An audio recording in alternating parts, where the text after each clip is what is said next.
दर्शकबिन नमस्ते। आने दिन जका फिर आए हम सब अपने सबके बीच में किछ राजनीति गपशप करे के लेल, किछ राजनीति के विश्लेषण करे के लेल यदि यह सब विषय वस्तु ल क फिर आयल छी। नेपाल के राजनीति में या समग्र अवस्था में एकटा विषय वस्तु बड़ा गंभीर रूप से उठ रहल छै जे बिलाई उज्जर छै या कारी छै। बहस नेपाल के राजनीति पर तै पर भ रहल छै। मुदा कहावत ई छै जे बिलाई उज्जर छै या कारी छै, बिलाई मूस मारै छै कि नहीं। बहस तै पर होबक चाही तब बहस एहि पर भ रहल छै जे बिलाई उज्जर छै कि कारी छै। नेपाल के राजनीति एही हिसाब से आगा बढ़ रहल छै। प्रतिनिधि सभा के बैठक से किछ असहमति, किछ तिक्तता के बीच में एमसीसी समझौता पारित भ गेलै, अनुमोदन भ गेलै। त एकटा विषय ओइठाम बहस के नेपाल के राजनीति में प्रवेश कलकै या जे पुष्पकमल दाहाल प्रचंड माओवादी केंद्र के नेता, नेकपा समाजवादी के नेता माधव कुमार नेपाल, ई दू गोटे कहलखिन जे एमसीसी कोनो भी यथास्थिति में, कोनो भी हालत में पारित नहीं कैल जा सकैया। तब ओकरा की भेलै त गठबंधन टूटे के अवस्था में चल गेलै। अब गठबंधन तोड़नाई त कठिन विषय छै। बहुत प्रयास के बाद सत्ता आयल छै और सत्ता से बेदखल होनाई सामान्य अवस्था नहीं होइ छै और ककरो लेल वो राजनीति करे वाला के लेल तते सहज नहीं होइ छै जे सत्ता छोड़ दे। तखन एकटा निकास बिंदु खोजल गेलै व्याख्यात्मक टिप्पणी के आधार पर। मंत्री परिषद ओकरा अनुमोदन करते कलकै, प्रतिनिधि सभा में प्रस्तुत कैल गेलै।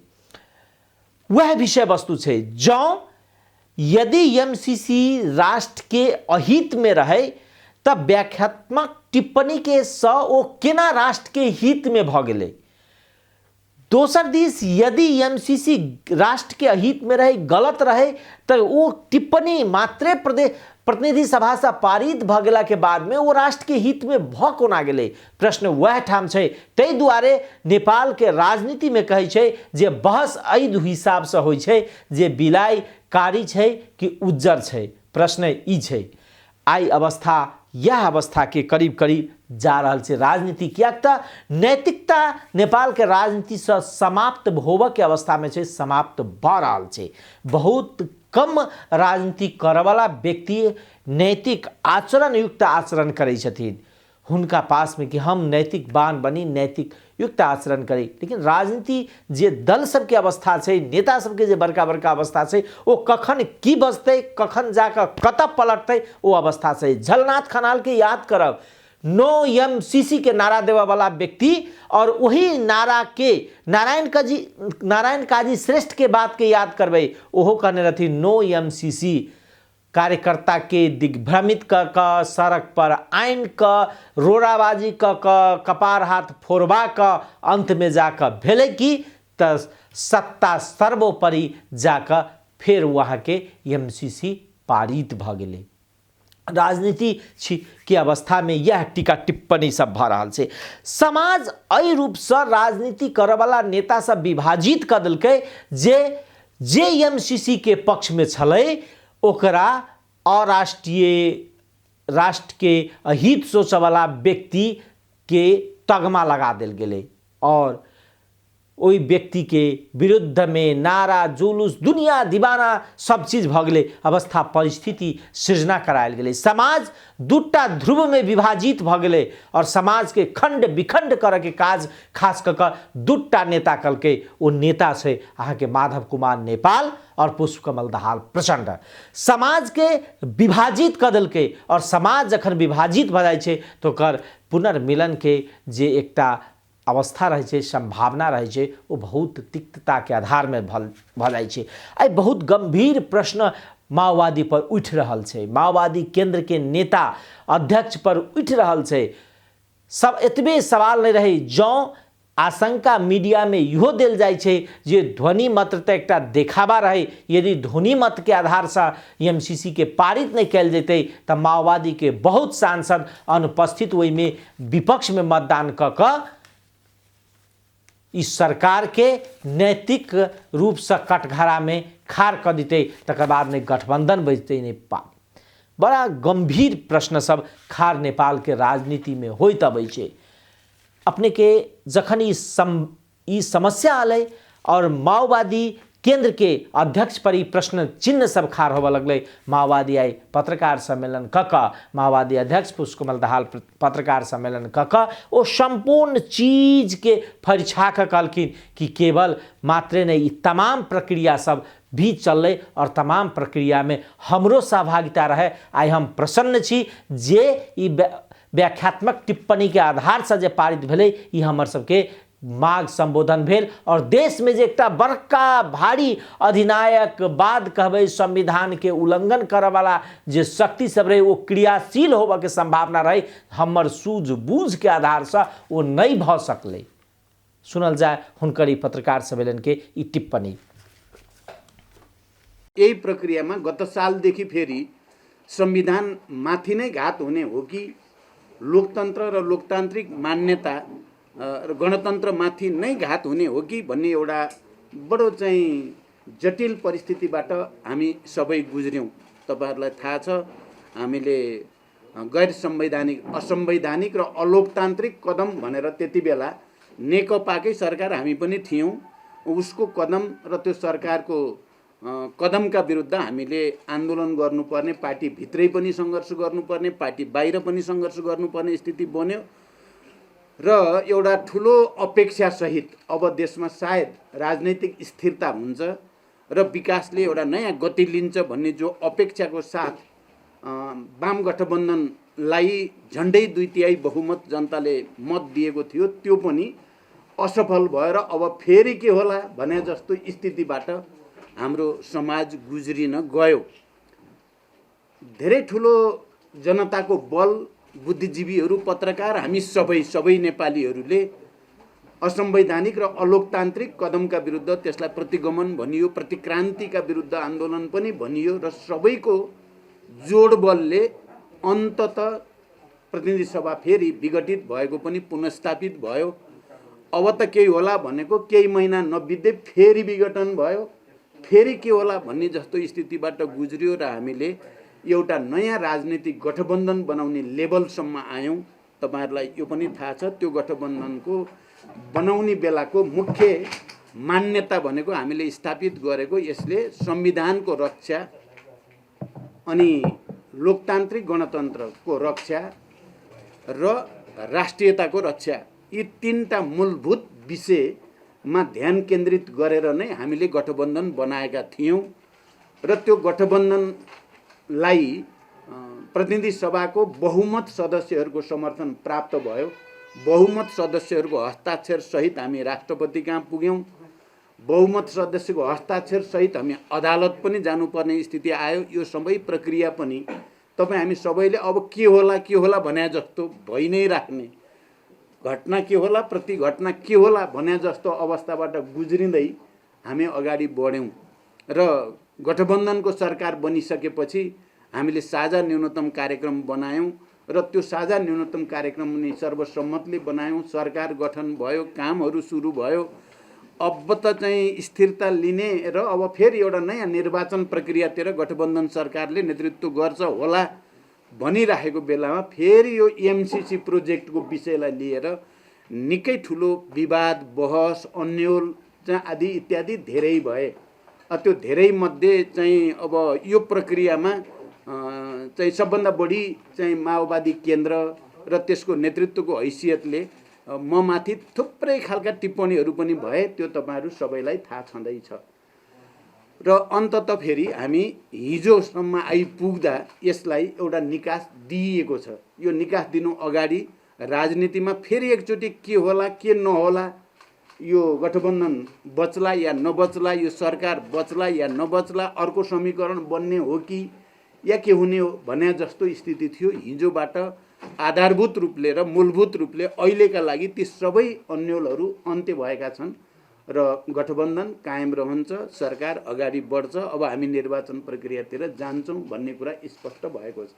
नेकपा एमाले केपीजीले अर्कै इस्यु जो लिएर चाहिँ सदन अवरोध गर्नु भएको छ त्यही नै सभामुख हटाउनु पर्ने, 14 जना सांसद गैर सांसदलाई सांसद हुन आदि इत्यादि तपाईँहरूले बुझिराख्नु भएकै छ। त्यही कुरा भन्नुभयो भन्ने भयो र त्यो सम्भव भएन। अब यतापट्टि दबाब बढ्दै गएपछि मैले प्रधानमन्त्रीसँग समेत बसेर हामी सकारात्मक ढङ्गले नै सोध्दैछौँ, हामी सबै दलहरूको बिचमा अनि समझदारी बनाउनु परेको छ। मैले त्यहाँ गरेको पत्रकार बुद्धिजीवीहरूसँग पनि हामी सहमति समझदारी बनाउन कोसिस गर्छौँ र हामी अन्ततः यसलाई सकारात्मक ढङ्गले नै ल्यान्डिङ गर्छौँ भन्ने पत्र लेखियो। त्यो पत्र लेखेपछि त यति धेरै विवाद छ त्यो पत्र बाहिर आएपछि अब तपाईँहरूले थाहा पाउनु भएको छ। मलाई त मानौँ म त भिलेनै जस्तो डबल डिलर जस्तो के कति दिनसम्म त त्यही नै चाहिँ चलि नै राख्यो। जबकि मेरो मनसाय म पुरै गम्भीरताको साथ तपाईँहरूको अगाडि र तपाईँहरू मार्फत आम नेपाली जनता मेरो चाहना चाहिँ राष्ट्रिय सहमति बनोस्, सबैको यस्तो विषयमा विवादित भएर विभाजित समाज बन्न नजाओस्। यसकै कारणले संविधानै फेरि खतरामा पर्ने, लोकतन्त्रै फेरि खतरामा पर्ने हो कि भन्ने जो चित्र देखिन थाल्यो त्यस्तो नहोस् भन्ने मात्रै मेरो मनसाय थियो। कसैलाई झुक्क्याउनु ठग्नु त मेरो मनसाय थिएन। तर मेरो त्यो इमान्दार प्रयास राष्ट्रिय सहमति गर्ने, सबैको बिचमा समझदारी बनाउने मेरो प्रयासलाई यति धेरै के भन्ने त्यसलाई विद्रूपीकरण गरियो भनौँ, यति धेरै भल्गराइज भयो कि मानौ प्रचण्ड भन्ने मान्छे त के हो भने जस्तो गरिकन प्रचार भयो। जबकि त्यो त्यस्तो थिएन, कहीँ न कहीँ राष्ट्रिय सहमति बनाउने भन्ने नै थियो चाहिँ। र हाम्रो पार्टीलाई, किनकि म शान्ति सम्झौताको एउटा हस्ताक्षरकर्ता हुनुको नाताले संविधान सभाबाट संविधान बनाउन धेरै नै मेहनत गर्ने एउटा पात्र हुनुको नाताले पनि संविधान बनिसकेपछि निर्वाचन गराउन तराई मधेसदेखि सबैलाई चाहिँ एक ठाउँमा ल्याउन धेरै मेहनत गरेको पात्र हुनुको पार्टी हुनुको नाताले र अहिले फेरि राष्ट्रिय सहमति भत्किन्छ कि भन्ने चिन्ताको साथ मैले कहिले चिठी लेखेर हुन्छ कि कहिले के गरेर हुन्छ कि भनेर भन्दै गरेको नाताले पनि हिजो यो पारित भएपछि म निकै खुसी छु। देश दुर्घटनाबाट बच्यो, संविधान बच्यो, गठबन्धन बच्ने कुरा त त्यति ठुलो मान्दिनँ म चाहिँ। संविधानै, किनभने पोहोर साल त हामी त्यही हो नि, अब त्यही प्रवृत्तिहरू एक ठाउँमा जाने स्थिति बन्यो भने त अप्ठ्यारो आउँछ। त्यसबाट बचेको छ र यसले कानुनी र वैधानिक बाटो प्राप्त गरेको छ। यो विशुद्ध हामीले पहिला गरेको आफ्नो सङ्कल्प मात्रै होइन, यो इन्टरनेसनल लद्वारा इस्टाब्लिस भएको प्रक्रिया र मान्यता हो। अहिले कतिपय साथीहरूलाई होइन यो कागजको खस्तो हो, यसको केही अर्थै छैन, यो ठगपत्र हो के भन्छन्, निकै ठुलो भ्रम छर्छन्। हामी सबैले गर्व गर्नुपर्छ, राष्ट्र फेरि एकताबद्ध भएको छ, राजनीतिक दलहरू फेरि एक ठाउँमा उभिएका छन्, नेपाली समाज विभाजित हुनबाट बचेको छ र विकास निर्माणको निम्ति आएको परियोजनालाई हामीले हिजो 12 बुँदे जो चाहिँ घोषणा गरेका छौँ त्यसले आर्थिक परियोजनाको रूपमा विकासलाई पनि निकास दिएको छ। हाम्रो राष्ट्रिय सार्वभौमिकता, हाम्रो भौगोलिक अखण्डता, हाम्रो असंलग्न नीति, हाम्रो संविधान, हाम्रो कानुन, हाम्रो सेक्युरिटी सिस्टमलाई पनि राम्रैसँग हाम्रो स्वतन्त्र अडान चाहिँ हिजोबाट स्थापित भएको छ। देव गुरुङजीको अहिले त्यस्तो केही नेगेटिभ छैन। उहाँ पार्टीको जे निर्णय हो त्यसलाई इमान्दारीका साथ पालन गर्नुपर्छ भन्ने ठाउँमा आइसक्नु भएको छ। पहिला उहाँका अलिकति भनाइहरू थिए उहाँले एक खालको, तर गुरुङजीको अहिले कहीँ कतै नेगेटिभ टिप्पणी छैन। हिजो तपाईँहरूले देख्नुभयो हाम्रो संसदीय दलको बैठकमा या चाहिँ सदनमा पनि उहाँले पुरै गम्भीरताको साथ पार्टीको निर्णय कार्यान्वयनमा लाग्नुभयो सक्रियतापूर्वक। उहाँको होइन अब नारायण काजी कमरेडले राख्नुभयो, हामीले त्यति बेला भनेको अब तपाईँले मतभेद राख्ने अधिकार त हुन्छ पार्टीमा, सबै एकै मत हुनुपर्छ भन्ने छैन। मैले भने तपाईँ विचार राख्नुहोस्, त्यसलाई सम्मान गरिन्छ। केन्द्रीय समितिको बैठक आउँदैछ, केन्द्रीय समितिको बैठकमा तपाईँले व्यवस्थित रूपले राख्नुहोस्, त्यसमा पनि केही आपत्ति हुँदैन, म सम्मानै गर्छु। मैले पनि अस्तिसम्म चाहिँ यो बाटो चाहिँ पुरै क्लियर नहुँदासम्म चाहिँ समस्या हुन्छ भनेकै हो, तर अहिले म चाहिँ छ्याङ्ग भएको छु। यो राम्रो चिज हो भन्नेमा तपाईँको छ भने राख्नु, बाहिर चाहिँ नबोल्नुहोस् भन्ने भएको थियो, तर उहाँ बाहिर जानुभयो, उहाँलाई लाग्छ अब यो भनेपछि चाहिँ सबै भयभरका कार्यकर्ता मैतिर केन्द्रित हुन्छन् भन्ठान्नु भयो होला, जनता जति हर्रै मैतिर आउँछन् भन्ठान्नु भएको होला, तर उहाँले चाहिँ त्यसो नगर्नु राम्रो हुन्थ्यो। अझै पनि मैले के भने तपाईँ चाहिँ केन्द्रीय समितिमै व्यवस्थित रूपमा आफ्नो विचार राख्नु, बाहिर राखेर यो यसमा चाहिँ यसको एमसिसीको विरोध गर्ने बित्तिकै सबै जनता एकातिर आउने भए त हाम्रो चाहिँ बिचरा चाहिँ प्रेम सुवाल लगातार मुर्दाबाद गर्नुभएको छ। नेपाल पुरै चाहिँ त्यहीँ जान पर्ने, अरू छन् नि मुर्दाबाद भन्ने जति त सबै उतै लाग्नु पर्ने, त्यस्तो हुँदैन। महाकालीमा बिचरा चाहिँ राष्ट्रघात भयो भनेर वामदेवजी पुरा चाहिँ केन्द्रीय समितिको त्यति बेला एमालेको केन्द्रीय समितिको झन्डै आधा केन्द्रीय लिडरहरू लिएर जानुभयो, भोट आउने बेलामा 0, एउटा नि जित्नु भएन। त्यहाँ कोही सेन्टिमेन्टमा आउनुपर्ने आवश्यकता छैन भन्ने हो मेरो। तर अब कसैलाई चाहिँ अब त्यही बाटो हिँड्न मन लाग्यो भने त कसले रोक्न सक्छ र? राजनीति त भोलिन्टियर कर्म हो नि, यो जबरजस्ती कसैले कसैलाई। दर्शकबिन, अपने सब माओवादी केंद्र के अध्यक्ष के टिप्पणी सुनला के बाद में ई बुझने हेबै या राजनीति के जो बुझे छिए, राजनीति जनै छिए, राजनीति जे करे छथिन, राजनीति के जे विश्लेषण करे छथिन विज्ञ सब, हुनकर कहब छै नेपाली समाज में सबसे बड़का समस्या ई छै जे नेपाली समाज पाखंड में जीवे छै और पाखंड में जियाबा के काज ई नेता सब कर रहल छै। ई जे जनता के कखन जाकर कत दिग्भ्रमित क देव, राष्ट्रीयता के नाम पर जे एतेक हल्का शब्द के प्रयोग भ जाइ छै, राष्ट्रीयता गहीर शब्द होइ छै और ओकरा अते हल्का रूप में प्रयोग होइ छै जे अपन सत्ता के पहुँच के सीढ़ी के रूप में प्रयोग भ जाइ छै, तखन अहाँ के समस्या दिखाई दै छै। और वास्तव में कहबै त नेपाल के समाज, नेपाली समाज पाखंड में जीवे छै और जियाबा के काज कर रहल छै उ नेता सब, और ई समस्या दिखाई दै छै। आई अवस्था ई छै जे कोनो आधार में कि एमसीसी गलत छलै ओ कह के लेल, स्वीकार के लेल आब माओवादी कम से कम तैयार नहीं भ रहल छै। कह रहल छै हमरे कारण से व्याख्या टिप्पणी अलै और प्रतिनिधि सभा पारित भ गेलै।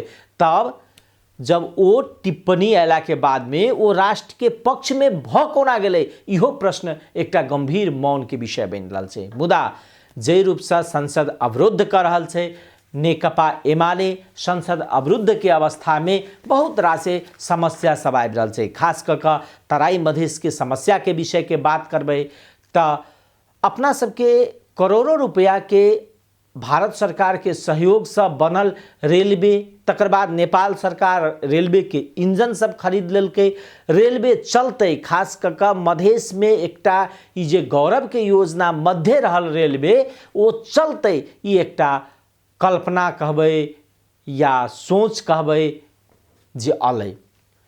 विकास भेलै, काज सब आगा बढ़लै, इंजन खरीदाल गेलै, ट्रैक सब निर्माण भेलै, संपूर्ण प्रक्रिया भ गेलै। मुदा संसद में अखन जे अवरुद्धता के अवस्था छै, जै के कारण से कानून सब निष्क्रिय भ रहल छै। धीरे धीरे जे अध्यादेश मार्फत लायल गेल है कानून ओ निष्क्रिय भ चुकलैया।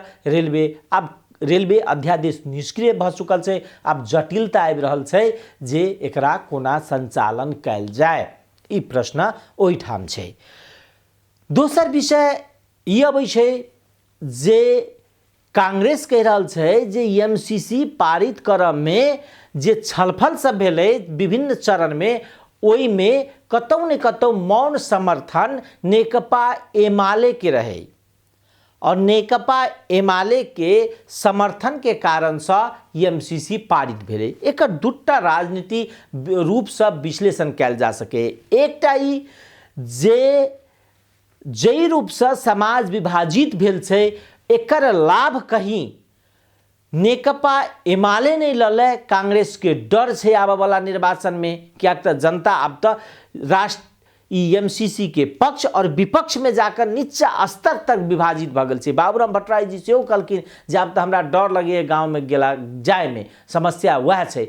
त नेपाली कांग्रेस ई कतौ ने कतौ जे जस केवल हम मात्रे नहीं लिखी, यदि जस और अपजस यदि छै तो सब में जाए, एहि हिसाब से हुनकर आई पत्रकार सम्मेलन कऽ एमसीसी के किछ सकारात्मक पक्ष पर, एमसीसी पारित कोना भ गेलै, ई वातावरण कोना बनि गेलै, एहि पर हुनकर आई पत्रकार सम्मेलन। नेपाली कांग्रेस के प्रवक्ता के अपने सबके सुनबै छी टिप्पणी, ताहि के बाद अन्य राजनीति विषयवस्तु पर सेहो प्रवेश।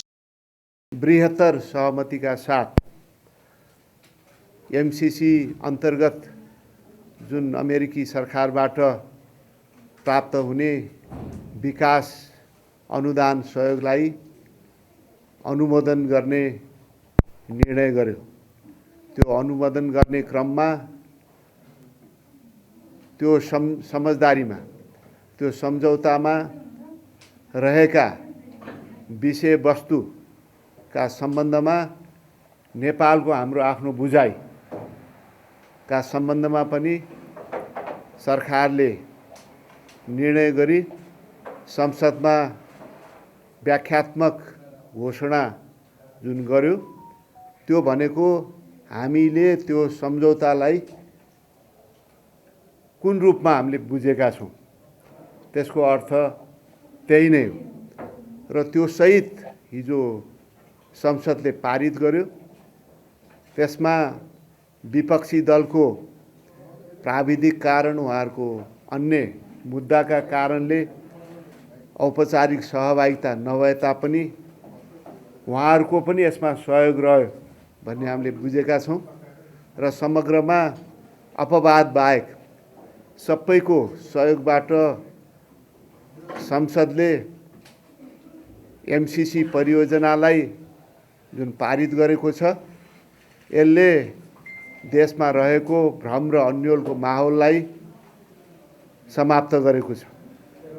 र यो क्रममा हाम्रो पार्टी सभापति, देशका प्रधानमन्त्री आदरणीय शेरबहादुर देउवाजीको सुझबुझपूर्ण प्रस्तुति, परिपक्वता र धैर्यताले यो बिन्दुमा समझदारीका साथ, सहमतिका साथ यो बिन्दुमा पुगेर यो परियोजनालाई संसद मार्फतबाट अनुमोदन गर्ने आधार सिर्जना भयो। त्यसको लागि हामी पार्टीको तर्फबाट उहाँलाई पनि धन्यवाद दिन चाहन्छौँ। नेपाली कांग्रेस निरन्तर रूपमा कहीँ कतै भ्रमका बादलहरू बाँकी छन् भने त्यसलाई पनि हटाउने हामी काममा लाग्छौँ। गठबन्धनमा रहेका दलहरू पनि लाग्नुहुनेछ। विपक्षी दल उहाँहरू यही प्रक्रियामा सामेल भएर उहाँहरूले नै संसद सचिवालयमा दर्ता गर्नुभएको उहाँहरूले पनि लाग्नुहुनेछ। सबै लागिसकेपछि अब हामी भित्रैबाट यो चाहिँ भ्रम पैदा भएको पनि त हो नि। त्यसकारण यो भ्रमलाई चिर्ने काम फेरि हामी सबै मिलेर चाहिँ गर्नुपर्छ। हामीले त पहिल्यैदेखि एकै ठाउँ हामी चाहिँ उभिएका छौँ, एउटै हाम्रो भनाइ छ। अब हामीलाई सडक चाहिएको छ, हामीलाई विद्युत प्रसारण लाइन चाहिएको छ, हामीलाई विद्युत चाहिएको छ, हामी नै अवरोध गर्छौँ भने त हामी विकासको पक्षपाती हुन्छौँ। र विकास त हामीलाई चाहियो, जनताको लागि चाहियो, देशको लागि चाहियो। त्यसकारण त्यो कहीँ कतै सुनियोजित त्यस्तो चाहिँ प्रवृत्ति देखियो भने त्यसलाई पनि त्यही हिसाबले हामीले सम्बोधन गर्नुपर्छ। कहीँ बुझाइको कमीले या भ्रमको कारण कुनै कुरो भएको छ भने त्यो भ्रमलाई हामी चिरिहाल्छौँ। दर्शकबिन, नेपाली कांग्रेस के प्रवक्ता प्रकाश शरण महत के अपने ये टिप्पणी सुनलौं, जे वो कहै छथिन जे सब गोटे के सहयोग सहकार्य से एमसीसी पारित भगले, सदन से अब कार्यान्वयन हेतै, विकास के द्रुत गति के आगा बढ़तै, विकास के में जे गति अवरोधक गति छलै या अवरोध छलै ओकरा अब तीव्रता के साथ अगाडि बढ़ायल जतै। एमसीसी के अनुदान अतै, खास कर सड़क, गरीबी निवारण लगायत के क्षेत्र में काज करे के एकटा नया माहौल बनते। दोसर दिस तराई मधेश के राजनीति में एकटा समस्या दिखाई दे रहल छै जे मधेश केंद्रित राजनीति पार्टी सब विभाजित होबे के क्रम शुरू भ रहल छै। नया पार्टी गठन भ रहल छै सिद्धांत सबके आधार में, लेकिन कतौ न कतौ ये अवस्था ही छै जे मधेश केंद्रित राजनीति दल सब अपना के सांगठित रूप से विभाजित होइत कमजोर अवस्था में ल जा रहल छै। तो दोसर दिस ई शक्ति में पहुँचा के जे खेल भ रहल छै ओकर खेल के कारण से मधेश केंद्रित दल सब विभाजित भ रहल छै। जनता समाजवादी पार्टी में टकराव की अवस्था चले, खास कर डॉक्टर बाबूराम भट्टराई और अध्यक्ष उपेंद्र यादव के बीच में टकराव एमसीसी से शुरू भेले, तकर बाद भेले जे स्थानीय तह के निर्वाचन में सिग्नेचर के करते टिकट के आधिकारिकता होते, जे सिग्नेचर के तकर बाद अंतिम अवस्था ये अलै जे पार्टी वही विषय पर लक वही इश्यू में जाकर कहीं विभाजित नहीं भऽ जाए, तखन एकटा निकास खोजल गेलै जे अशोक राय जी के जिम्मेवारी देल जाए, ओ सिग्नेचर करथिन। पार्टी के कतौ ने कतौ एकटा रफू कर के जे ई विषय छै ओ भेलै। तकर बाद के अवस्था अन्य पार्टी के देखबै तऽ लोकतांत्रिक समाजवादी पार्टी छै, लोसपा, ओई पार्टी के कार्यकारिणी समिति के सदस्य रहल ब्रिखेश चंद्र लाल पार्टी छोड़ देलखिन। पार्टी के नेता सबसे औपचारिक अनौपचारिक बातचीत करबै तऽ हुनकर सबके कहब छै जे एगो व्यक्ति कोनो पार्टी छोड़ देला के बाद में थोड़े पार्टी समाप्त भ जाय छै और 15 गते के वो अपन घोषणा सभा में तराई मधेश लोकतांत्रिक पार्टी के जीवंत बनेलखिन। बहुत रास टीका टिप्पणी के विषय बात भ रहल छै जे ओ जे जखन केलखिन तऽ ओ पार्टी गठन करऽ के लगायत के ज्योतिषी ग्रह दशा मिलायल गेलै, ई तमाम एकटा पक्ष छै जे हरेक राजनीतिक पार्टी जखन गठन होइ छै तखन वो मिला कऽ निर्वाचन आयोग में जाइ छै, पार्टी होइ छै। और देखबै तऽ नेपाल के राजनीति में खास कऽ पार्टी तऽ हरेक राजनीतिक पार्टी फूटल छै, लेकिन खंड विखंड रूप से जै रूप से मधेश केंद्रित दल से फूटल छै ओ कोनो दोसर पार्टी नहीं फूटल छै। अंतिम एहन अवस्था आयल छै जे फूटैत फूटैत बहुत रास पार्टी समाप्त भ चुकल छै। नेपाल सद्भावना पार्टी के बात करबै तऽ नेपाल सद्भावना पार्टी गजेन्द्र नारायण सिंह स्थापना केलखिन, हुनकर जीवन काल में वो पार्टी कई बेर फुटलै जुटलै, मुदा होइत हवाइत अवस्था ई भेलै जे वो पार्टी आब निर्वाचन आयोग में केवल एगो व्यक्ति अब दर्ता करा लेने छथिन, वो नाम से वो छै, मुदा वो जे पुरान पार्टी रहे वो समाप्त भ गेलै। अवस्था यह छै, अवस्था मधेश केंद्रित दल सब में, और ये कहै छै जे नेता सब में अहंकार देखल जाइ छै और अहंकार के कारण से पार्टी तिक्तता अवस्था में अबैत अबैत विभाजन के कारागार में कगार पर पहुँच जाइ छै। अवस्था यह सब होइ छै। ब्रिखेश चंद्र लाल जी जे तमलोपा के जीवंत देलखिन है, हुनकर ई छोट मधेश दल किया विभाजित होइ छै ई टिप्पणी सुनबै छी, तकर बाद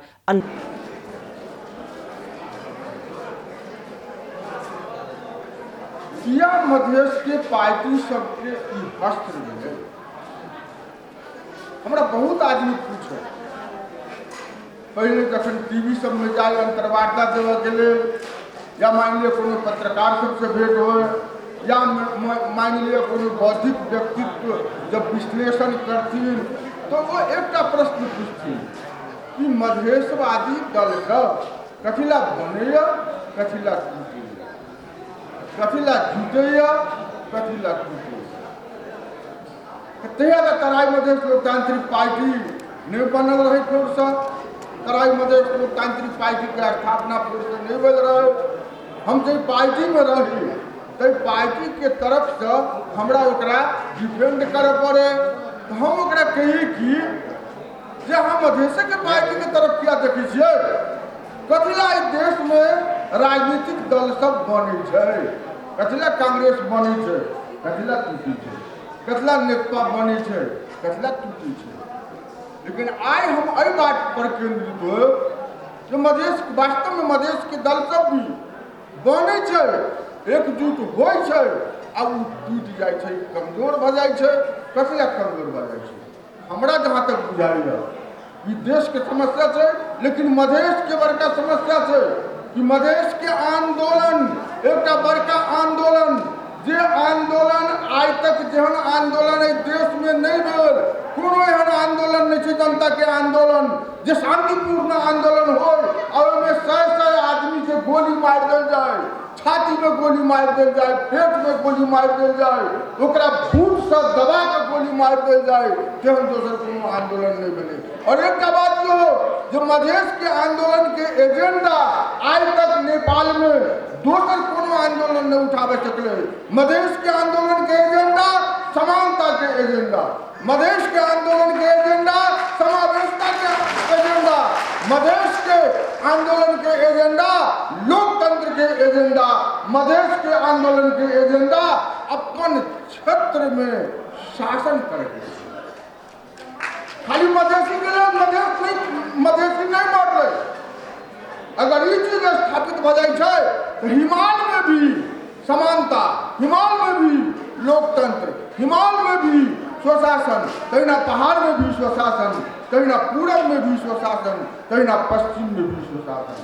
तो नेपाल के बदला के, नेपाल के वांछित रूपांतरण के मधेश के एजेंडा रहे। लेकिन हमारा दुख पूर्वक कह पड़ेगा मतलब बोले मधेश आंदोलन के ई हस्त्र, तो मधेश आंदोलन के हस्त्र ई बोले जे एते बड़का आंदोलन के बोझा उठावे वाला नेता भी तो चाहिए। एजेंडा के उठा कर आगा बढ़े वाला नेतृत्व पंक्ति तो चाहिए। मधेश के राजनीतिक दल के नेता सब में ई सामर्थ्य नहीं देखे में आलन, ई क्षमता नहीं देखे में आलन। एहि बात के आई हम स्वीकार करै छी, हम इहो स्वीकार करै छी जे हम जे हुनका सबके संगे जब एते दिन तक रहलहुँ और हुनकर सबके जे रणनीति रहलन, जे नीति रहलन, ताहिमे हम साथ दिलियै से हमर गलती छल, हमर अपराध छल। और एहि बात के प्रायश्चित स्वरूप हम सब एहि एजेंडा के रोकऽ के प्रयास कर रहल छी। और तराई मधेश लोकतांत्रिक पार्टी के स्थापना आई ओहि के लिए। दर्शकबिन, नेपाल के राजनीति पर या अखन के परिस्थिति में कोनो समय में गणेश मान सिंह कहलखिन जे हम लीडर छी, लीड नहीं। कहियो लाखों जनता लीडर के पाछा रहे छै, कहियो लीडर अकेले चल पड़े छै। परिस्थिति यह होइ छै और ई परिस्थिति से अखन मधेश के राजनीति दल सब बहुत पीड़ादायी अवस्था में छै। फूट के अवस्था छै, सांगठनिक हिसाब से कमजोर भ चुकल छै, पार्टी पूर्ण रूप से निर्माण नहीं भेल छै। ई तमाम तिक्तता के बीच में आबै छै और ई कहै छै जे पहचानवादी राजनीति पार्टी, अधिकारवादी राजनीति पार्टी एहि रूप से खंड विखंड भ रहल छै, जे चिंता और चासो के विषय से खास कर जे सहभागिता पूर्ण समावेशिता के लोकतंत्र के हम सब परिकल्पना करै छी। एहि अवस्था में मुदा जनता चिंतित छै, जनता नेता के कारण से विभाजित भ रहल छै। मुदा एहि विभाजन के पीड़ा एकेटा चीज होइ छै जे कतौ ने कतौ जे मधेश आंदोलन के जे उपलब्धि सब छलै ओ संस्थागत करय में राजनीतिक दल सब चूकि रहल छै। ई अवस्था छै। आजुक कार्यक्रम से हम विदा चाहै छी। दोसर दिन दोसर विषय वस्तु पर फेर चर्चा परिचर्चा करब। नमस्कार।